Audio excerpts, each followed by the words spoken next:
कक्षा 10 भूगोल अध्याय 3 जल संसाधन। आज इस विषय पर विस्तार से चर्चा की जाएगी।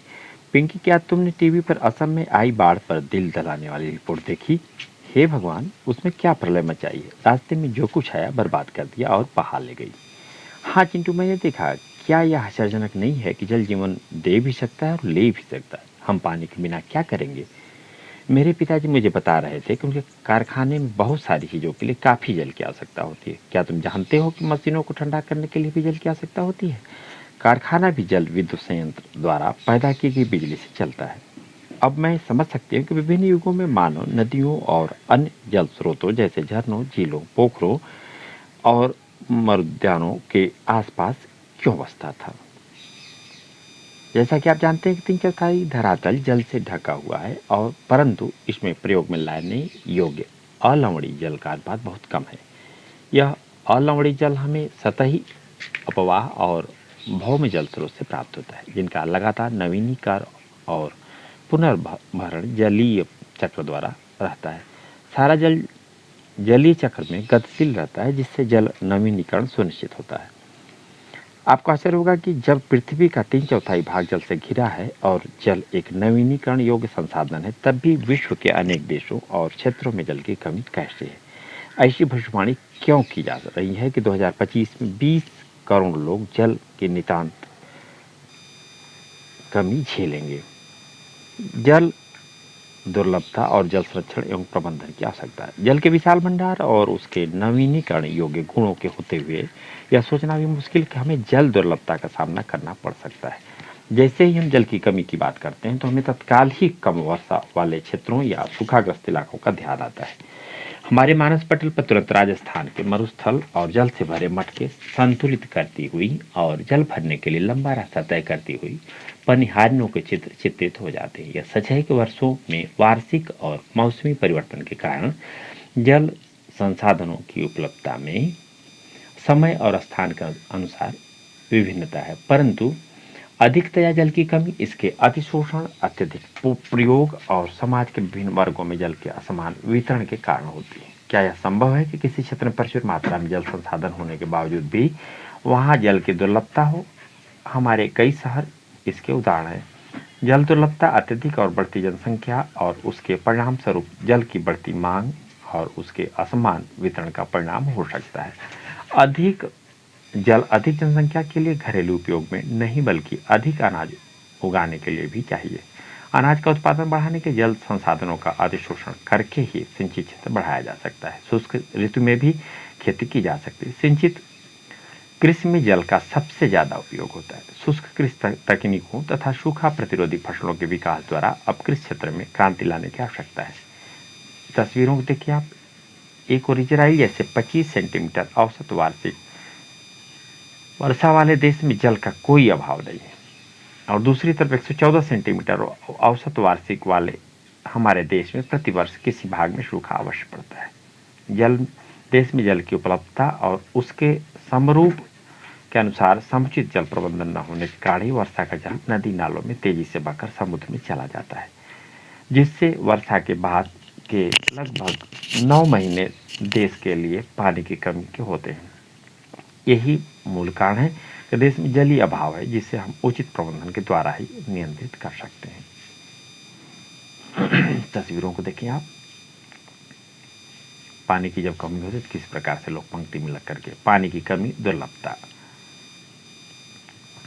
अपने टेलीविजन विज्ञापन में देखा होगा कि बहुत से किसानों के खेतों पर अपने निजी कुएं और नलकूप हैं, जिनसे सिंचाई करके वे उत्पादन बढ़ा रहे हैं। परंतु आपने सोचा है कि इसका परिणाम क्या हो सकता है? इसके कारण भौम जल स्तर नीचे गिर सकता है और लोगों के लिए जल की उपलब्धता में कमी हो सकती है और भोजन सुरक्षा खतरे में पड़ सकती है। स्वतंत्रता के बाद भारत में तेजी से औद्योगिकीकरण और शहरीकरण हुआ और विकास के अवसर प्राप्त हुए। आजकल हर जगह बहुराष्ट्रीय कंपनियां बड़े औद्योगिक घरानों के रूप में फैली हुई। उद्योगों की बढ़ती हुई संख्या के कारण अलवणीय जल संसाधनों पर दबाव बढ़ रहा है। उद्योगों को अत्यधिक जल के अलावा उनको चलाने के लिए ऊर्जा की भी आवश्यकता होती है और इसकी काफी हद तक पूर्ति जल विद्युत से होती है। वर्तमान समय में भारत में कुल विद्युत का लगभग 22% भाग जल विद्युत से प्राप्त होता है। इसके अलावा शहरों की बढ़ती संख्या और जनसंख्या तथा शहरी जीवन शैली के कारण न केवल जल और ऊर्जा की आवश्यकता में बढ़ोतरी हुई है, अपितु इनसे संबंधित समस्याएं और भी गहरी हुई हैं। यदि आप शहरी आवास समितियों या कॉलोनियों पर नजर डालें तो आप पाएंगे कि उनके अंदर जल पूर्ति के लिए नलकूप स्थापित किए गए हैं। इसमें कोई आश्चर्य नहीं है कि शहरों में जल संसाधनों का अतिशोषण हो रहा है और इनकी कमी होती जा रही है। अब तक हमने जल दुर्लभता के मात्रात्मक पहलू की भी बात की है। आओ हम ऐसी स्थिति के बारे में विचार करें जहां लोगों की आवश्यकता के लिए काफी जल संसाधन है, परंतु फिर भी इन क्षेत्रों में जल की दुर्लभता है। यह दुर्लभता जल की खराब गुणवत्ता के कारण हो सकती है। पिछले 2 वर्षों से यह चिंता का विषय बनता जा रहा है कि लोगों की आवश्यकता के लिए प्रचुर मात्रा में जल उपलब्ध होने के कारण यह घरेलू और औद्योगिक अपशिष्टों, रसायनों, कीटनाशकों और कृषि में प्रयुक्त उर्वरकों द्वारा प्रदूषित है और मानव उपयोग के लिए खतरनाक है। आगे देखें आप। भारत की नदियां विशेषकर छोटी सरिताएं जहरीली धाराओं में परिवर्तित हो गई और बड़ी नदियां जैसे गंगा और यमुना कोई भी शुद्ध नहीं है। बढ़ती जनसंख्या, कृषि आधुनिकीकरण, नगरीकरण और औद्योगिकीकरण का भारत की नदियों पर अत्यधिक दुष्प्रभाव है और हर दिन गहराता जा रहा है। इससे संपूर्ण जीवन खतरे में है। आपने अनुभव कर लिया होगा कि समय की मांग है कि हम अपने जल संसाधनों का संरक्षण और प्रबंधन करें, स्वयं को स्वास्थ्य संबंधी खतरों से बचाएं, खाद्यान्न सुरक्षा, अपनी आजीविका और उत्पादक क्रियाओं की निरंतरता को सुनिश्चित करें और हमारे प्राकृतिक परितंत्रों को निम्नीकृत होने से बचाएं। जल संसाधनों के अतिशोषण और कुप्रबंधन से इन संसाधनों का ह्रास हो सकता है और पारिस्थितिकी संकट की समस्या पैदा हो सकती है, जिसका हमारे जीवन पर गंभीर प्रभाव हो सकता है। अपने दिन प्रतिदिन के अनुभव के आधार पर जल संरक्षण के लिए एक संक्षिप्त प्रस्ताव लिखें। बहुउद्देशीय नदी परियोजनाएं और समन्वित जल संसाधन प्रबंधन। हम जल का संरक्षण और प्रबंधन कैसे करें? पुरातत्व, वैज्ञानिक और ऐतिहासिक अभिलेख दस्तावेज बताते हैं कि हमने प्राचीन काल से सिंचाई के लिए पत्थरों और मलबे से बांध, जलाशय अथवा झीलों के तटबंध और नहरों जैसी उत्कृष्ट जलीय कृतियां बनाई हैं। इसमें कोई आश्चर्य नहीं है कि हमने यह परिपाटी आधुनिक भारत में भी जारी रखी है और अधिकतर नदियों के बेसिनों में बांध बनाए हैं। प्राचीन भारत में जलीय कृतियां ईसा से 1 शताब्दी पहले इलाहाबाद के नजदीकी श्रृंगबेरा में गंगा नदी की बाढ़ के जल को संरक्षित करने के लिए एक उत्कृष्ट जल संग्रहण तंत्र बनाया गया था। आगे देखें आप। चंद्रगुप्त मौर्य के समय में बृहद स्तर पर बांध, झील, सिंचाई तंत्रों का निर्माण करवाया गया। कलिंग उड़ीसा, नागार्जुन कोंडा आंध्र प्रदेश, बेन्नूर कर्नाटक और कोल्हापुर महाराष्ट्र में उत्कृष्ट सिंचाई तंत्र होने के मजबूत सबूत मिलते हैं। अपने समय की सबसे बड़ी कृत्रिम झीलों में से एक भोपाल झील 11वीं शताब्दी में बनाई गई। 14वीं शताब्दी में इल्तुतमिश ने दिल्ली में सिरी फोर्ट क्षेत्र में जल की सप्लाई के लिए हौज खास एक विशिष्ट तालाब बनवाया। देखें आप, यह चित्र देखें आप। हीराकुंड बांध गया तस्वीर है। बांध क्या है, वे हमें जल संरक्षण और प्रबंधन में कैसे सहायक? परंपरागत बांध नदियों और वर्षा जल को इकट्ठा करके बाद में उसे खेतों की सिंचाई के लिए उपलब्ध करवाते हैं। आजकल बांध सिर्फ सिंचाई के लिए नहीं बनाए जाते, अपितु उनका उद्देश्य विद्युत उत्पादन, घरेलू और औद्योगिक उपयोग, जलापूर्ति, बाढ़ नियंत्रण, मनोरंजन, आंतरिक नौचालन और मछली पालन भी है। इसके लिए बांधों को बहुउद्देशीय परियोजनाएं भी कहा जाता है, जहां एकत्रित जल के अनेकों उपयोग समन्वित है। जैसे सतलुज ब्यास बेसिन में भाखड़ा नांगल परियोजना जल विद्युत उत्पादन और सिंचाई दोनों के काम में आती है। इसी प्रकार महानदी बेसिन में हीराकुंड परियोजना जल संरक्षण और बाढ़ नियंत्रण का समन्वय है। आगे देखें आप। बांध बहते जल को रोकने, काम क्या है बांध का, ये तो पता है आपको, फिर भी आप जान लें।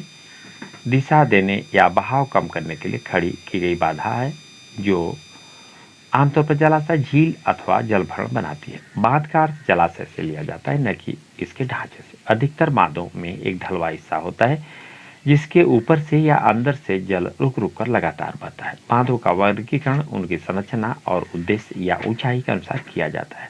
संरचना और उसमें प्रयुक्त पदार्थों के आधार पर बांधों को लकड़ी के बांध, तटबंध बांध या पक्का बांध के अलावा कई उपवर्गों में बांटा जा सकता है। ऊंचाई के अनुसार बांधों को बड़े बांध और मुख्य बांध या नीचे बांध, मध्यम बांध और ऊंचे बांधों में वर्गीकृत किया जा सकता है। स्वतंत्रता के बाद शुरू की गई समन्वित जल संसाधन प्रबंधन उपागम पर आधारित बहुउद्देशीय परियोजनाओं को उपनिवेश काल में बनी बाधाओं को पार करते हुए देश को विकास और समृद्धि के रास्ते पर ले जाने वाले वाहन के रूप में देखा गया। जवाहरलाल नेहरू गर्व से बांधों को आधुनिक भारत के मंदिर कहा करते थे। उनका मानना था कि इस परियोजना के चलते कृषि और ग्रामीण अर्थव्यवस्था, औद्योगिकीकरण और नगरीय अर्थव्यवस्था सामान्य रूप से विकास करेंगी। पिछले कुछ वर्षों में बहुउद्देशीय परियोजनाएं और बड़े बांध कई कारणों से परिनिरीक्षण और विरोध के विषय बने। परंपरागत तरीकों से बांध बनाने की कला, विधि और सिंचाई कार्यों के बारे में अधिक पता लगाए। हमने आषाढ़ में फसलें बोई हैं, हम भद्रा में भादू लाएंगे, बाढ़ से दामोदर फैल गई है, नाव इसमें नहीं चलेगी, ओह दामोदर हम आपके पैर पड़ते हैं, बाढ़ का कहर कुछ कम करो, भादू 1 साल बाद आएगा, अपनी सतह पर नाव चलने दो। यह लोकप्रिय भादू गीत दामोदर घाटी में गाया जाता है, जो शोक की नदी कही जाने वाली दामोदर नदी में बाढ़ के दौरान आने वाली समस्याओं का वर्णन करता है। आगे देखें आप, नदियों पर बांध बनाने और उनका बहाव नियंत्रित करने से उनका प्राकृतिक बहाव अवरुद्ध होता है, जिसके कारण तलछट बहाव कम हो जाता है और अत्यधिक तलछट जलाशय के तल पर जमा होता है, जिससे नदी का तल अधिक चट्टानी हो जाता है और नदी जलीय जीव आवासों में भोजन की कमी हो जाती है। बांध नदियों को टुकड़ों में बांध देती है, जिससे विशेषकर अंडे देने की ऋतु में जलीय जीवों का नदियों में हस्तांतरण अवरुद्ध हो जाता है। बाढ़ के मौसम में बनाए जाने वाले जलाशयों द्वारा वहां मौजूद वनस्पति और मिट्टियां जल में डूब जाती हैं, जो कालांतर में अपघटित हो जाते हैं। बहुउद्देशीय परियोजनाएं और बड़े बांध नए पर्यावरणीय आंदोलन जैसे नर्मदा बचाओ आंदोलन, टिहरी बांध आंदोलन के कारण भी बन गए हैं। इन परियोजनाओं का विरोध मुख्य रूप से स्थानीय समुदाय के वृहद स्तर पर विस्थापन के कारण है। आमतौर पर स्थानीय लोगों को उनकी जमीन, आजीविका और संसाधनों से लगाव एवं नियंत्रण देश की बेहतरी के लिए कुर्बान करना पड़ता है। इसलिए अगर स्थानीय लोगों को इन परियोजनाओं का लाभ नहीं मिल रहा है तो किसको मिला है? शायद जमींदार। आप देखें, देख लें आप यहाँ पर, अगर स्थानीय लोगों को परियोजना का लाभ नहीं मिल रहा है तो किसको मिला? शायद जमींदारों और बड़े किसानों को, या उद्योगपतियों और कुछ नगरीय केंद्रों को। गांव के भूमिहीनों को लीजिए, क्या वे वास्तव में ऐसी परियोजनाओं से लाभ उठाते हैं? सिंचाई के कई क्षेत्रों में फसल प्रारूप परिवर्तन कर दिया गया, जहां किसान जलगहन और वाणिज्यिक फसलों की ओर आकर्षित हो रहे हैं। इसमें मुद्राओं के लवणीकरण जैसे गंभीर पारिस्थितिकी परिणाम हो सकते हैं। इसी दौरान इसने अमीर, आगे देखें, इसके पहले हम इसकी चर्चा कर लेते हैं। नर्मदा बचाओ आंदोलन एक गैर सरकारी संगठन एनजीओ है, जो जनजातीय लोगों, किसानों, पर्यावरणविदों और मानवाधिकार कार्यकर्ताओं को गुजरात में नर्मदा नदी पर सरदार सरोवर बांध के विरोध में लामबंद करता है। मूल रूप से शुरू में आंदोलन जंगलों के बाद के पानी में डूबने जैसे पर्यावरणीय मुद्दों पर केंद्रित था। हाल ही में इस आंदोलन का लक्ष्य बांध से विस्थापित गरीब लोगों को सरकार से संपूर्ण पुनर्वास सुविधाएं दिलाना हो गया है। लोगों ने सोचा कि उनकी यातनाएं व्यर्थ नहीं जाएंगी, विस्थापन का शोक स्वीकार किया, यह विश्वास करके ही सिंचाई के प्रसार से वे मालामाल हो जाएंगे। प्राय रिहंद, आगे बढ़ेंगे। उत्तर जीवियों ने हमें बताया कि उन्होंने अपने कष्टों को देश के लिए कुर्बानी के रूप में स्वीकार किया, परंतु तब 30 साल के कड़े अनुभव के बाद जब उनकी आजीविका और अधिक जोखिमपूर्ण हो गई, पूछते जा रहे हैं, हमें ही देश के लिए कुर्बान देने के लिए क्यों चुना गया? क्या आप जानते हैं, सरदार सरोवर बांध गुजरात में नर्मदा नदी पर बनाया गया है। यह भारत की सबसे बड़ी जल संसाधन परियोजना है, जिसमें 4 राज्य महाराष्ट्र, मध्य प्रदेश, गुजरात तथा राजस्थान सम्मिलित है। सरदार सरोवर परियोजना गुजरात 9,490 गांवों तथा 173 कस्बों तथा राजस्थान 124 गांवों के सूखाग्रस्त तथा मरुस्थलीय भागों को जल की आवश्यकता को पूरा करेगी। भूमालिकों और गरीब भूमिहीनों में सामाजिक दूरी बढ़ाकर सामाजिक परिदृश्य बदल दिया है। जैसा कि हम देख सकते हैं कि बांध उसी जल के अलग अलग उपयोग और लाभ चाहने वाले लोगों के बीच संघर्ष पैदा करते हैं। गुजरात में साबरमती बेसिन में सूखे के दौरान नगरीय क्षेत्रों में अधिक जल आपूर्ति देने पर परेशान किसान उपद्रव पर उतारी हो गए। बहुउद्देशीय परियोजनाओं की लागत और लाभ के बंटवारे को लेकर अंतर्राज्यीय झगड़े आम होते जा रहे हैं। क्या आप जानते हैं, कृष्णा गोदावरी विवाद की शुरुआत महाराष्ट्र सरकार द्वारा कोयना पर जल विद्युत परियोजना के लिए बांध बनाकर जल की दिशा परिवर्तन कर कर्नाटक और आंध्र प्रदेश सरकारों द्वारा आपत्ति जताए जाने से हुई। इससे इन राज्यों में पड़ने वाले नदी के निचले हिस्सों में जल प्रवाह कम हो जाएगा और कृषि और उद्योग पर विपरीत असर पड़ेगा। क्रियाकलाप, अंतर्राज्यीय जल विवादों की एक सूची विद्यार्थी तैयार करेंगे। आगे देखें आप, यह मुख्य नदियाँ एवं बांध, ये भारत का मैप है, नक्शा है, जिस पर विभिन्न नदियों को दिखाया गया है। यहाँ देखिए आप, सिंधु नदी, चेनाब नदी, रावी नदी, सतलुज नदी, और यहाँ देखें ब्यास नदी, बांधों का भी यहाँ पर उल्लेख है। भाखड़ा नांगल, टिहरी, ये देख लें आप, ये गंगा नदी और शारदा नदी, घाघरा नदी, गंडक नदी, सोन नद, ये देखें कोशी नदी, चंबल नदी, बेतवा नदी, नर्मदा नदी, तापी नदी, गोदावरी नदी, और यहाँ पर तुंगभद्रा नदी और कृष्णा नदी, महानदी, और इस प्रकार से देखें यहाँ ब्रह्मपुत्र, ये सब नदियों का उल्लेख है। उसी तरह से यहाँ पर बांधों का भी, टिहरी बांध देखें, भाखड़ा नांगल, यहाँ पर देखें आप रिहंद, और ये जो डॉट डॉट में दिया गया है यहाँ पर बांधों का उल्लेख किया गया है। सरदार सरोवर, इन सबों को भी देखें, मिट्टूर और पेरियार, मुख्य नदियां और बांध। नदी परियोजनाओं पर उठी अधिकतर आपत्तियां उनके उद्देश्यों में विफल हो जाने पर है। यह एक विडंबना ही है कि जो बांध बाढ़ नियंत्रण के लिए बनाए जाते हैं, उनके जलाशयों में तलछट जमा होने से वे बाढ़ आने के कारण बन जाते हैं। अत्यधिक वर्षा होने की दशा में तो बड़े बांध भी कई बार बाढ़ नियंत्रण में असफल रहते हैं। आपने पढ़ा होगा कि वर्ष 2006 में महाराष्ट्र और गुजरात में भारी वर्षा के दौरान बांधों से छोड़े गए जल की वजह से बाढ़ की स्थिति और भी विकट हो गई। इन बाढ़ों से न केवल जान और माल का नुकसान हुआ, अपितु बृहद स्तर पर मृदा अपरदन भी हुआ।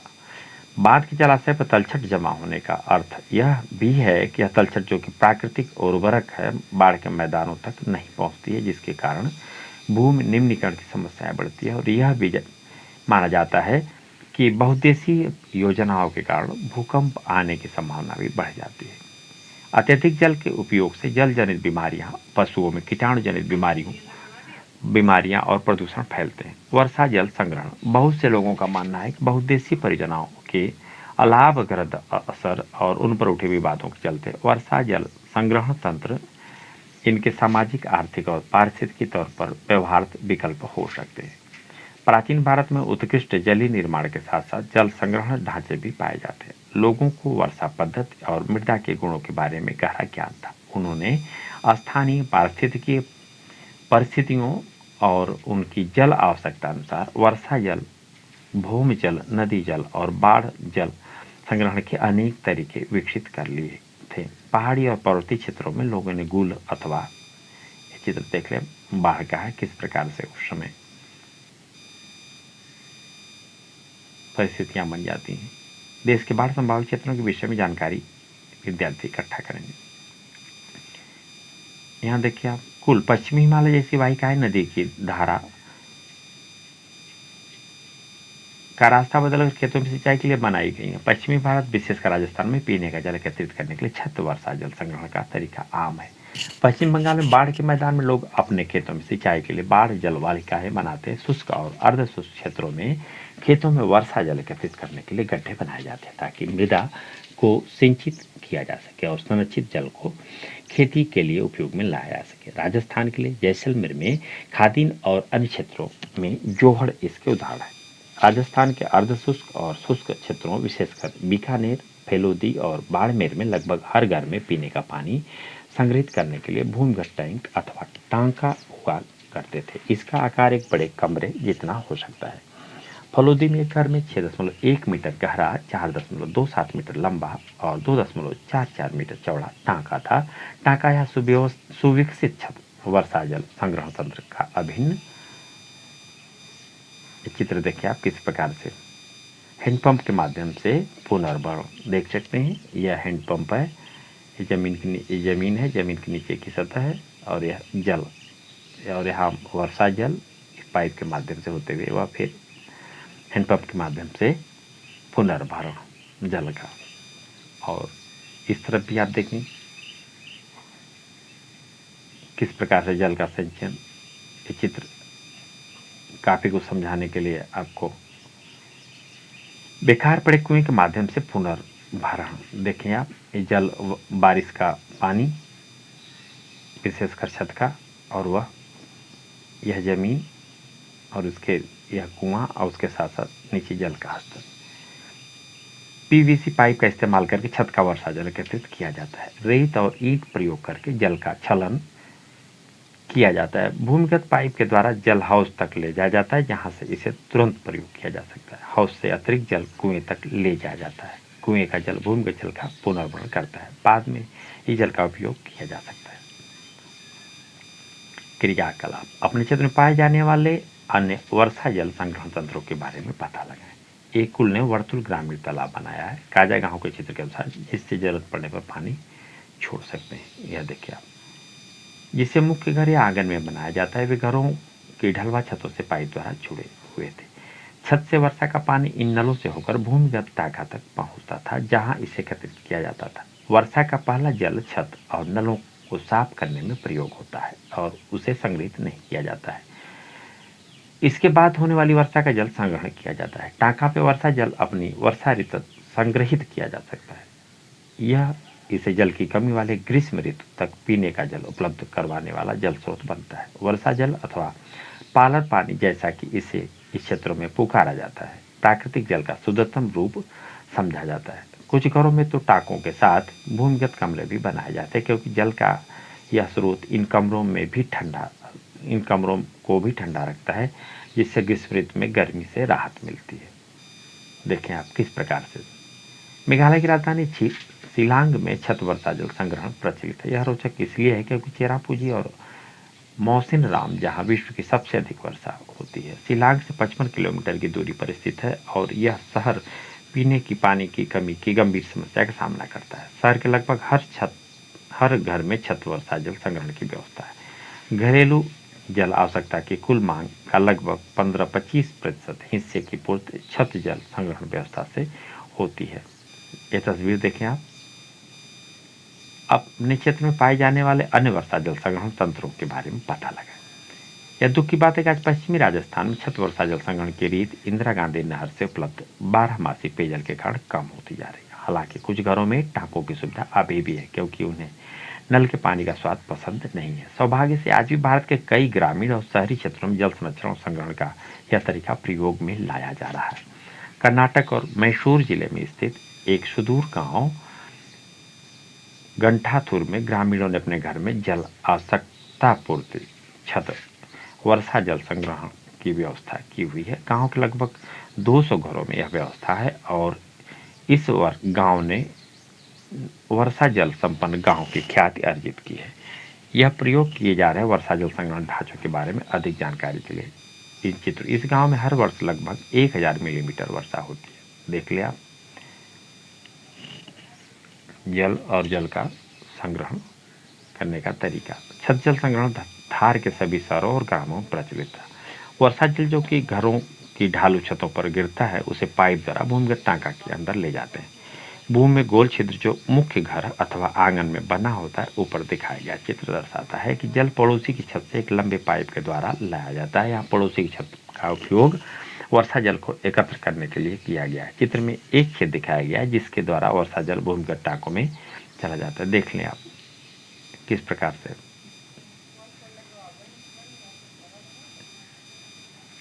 बांस ड्रिप सिंचाई प्रणाली। मेघालय में नदियों झरनों के जल को बांस द्वारा बने पाइप द्वारा एकत्रित करके 200 वर्ष पुरानी विधि प्रचलित है। लगभग 18 से 20 लीटर सिंचाई पानी बांस पाइप में आ जाता है तथा उसे सैकड़ों मीटर की दूरी तक ले जाया जाता है। अंत में पानी का बहाव 20 से 80 बूंद प्रति मिनट तक घटाकर पौधे पर छोड़ दिया जाता है। देख ले पहाड़ी शिखरों पर सदानीरा झरनों से दिशा परिवर्तित करने के लिए बांस के पाइपों का उपयोग किया जाता है। इन पाइपों के माध्यम से गुरुत्वाकर्षण द्वारा जल पहाड़ के निचले हिस्से तक पहुंचाया जाता है। देख लें आप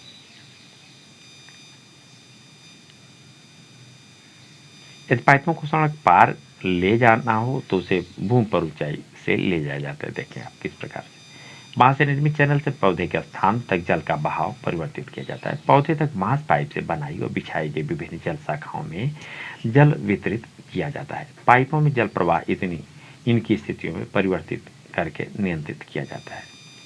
संकुचित किए हुए चैनल सेक्शन और पथांतरण इकाई जल सिंचाई के अंतिम चरण में प्रयुक्त की जाती है। अंतिम चरण सेक्शन से पौधे की जड़ों के निकट जल गिराया जाता है।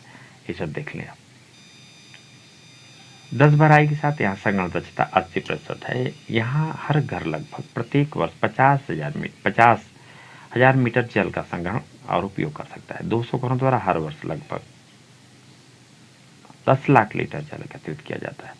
तमिलनाडु एक ऐसा राज्य है जहाँ पूरे राज्य में हर घर में छत वर्षा जल संग्रहण ढांचों का बनाना आवश्यक कर दिया गया। इस संदर्भ में दोषी व्यक्तियों पर कानूनी कार्रवाई हो सकती है। क्रियाकलाप में आप देखें, सूचना एकत्रित करने के उद्योग किस प्रकार हमारे जल संसाधनों का प्रदूषित कर रहे हैं। अपने सहपाठियों के साथ मिलकर अपने मोहल्ले में जल विवाद पर एक नाटिका प्रस्तुत करें। ये प्रश्न है विविध प्रकार के विद्यार्थियों के लिए। जल की कमी से प्रभावित या जल की कमी से अप्रभावित। बहुउद्देशीय नदी परियोजनाओं के पक्ष में दिया गया तर्क जो सही नहीं है। ये जो वक्तव्य हैं उनको आप पहचानिए। इसमें देखिए, आप व्याख्या करें कि जल किस प्रकार नवीनीकरण योग्य संसाधन है, जल दुर्लभता क्या है और इसके मुख्य कारण क्या है। बहुउद्देशीय परियोजनाओं से होने वाले लाभ और हानियों की तुलना करें। राजस्थान के अर्ध शुष्क क्षेत्रों में वर्षा जल संग्रहण किस प्रकार किया जाता है। व्याख्या कीजिए, परंपरागत वर्षा जल संग्रहण की पद्धतियों को आधुनिक काल में अपनाकर जल संरक्षण एवं भंडारण किस प्रकार किया जा रहा है। और इसी के साथ ही भूगोल कक्षा 10 अध्याय 3 का जल संसाधन पूर्ण होता है।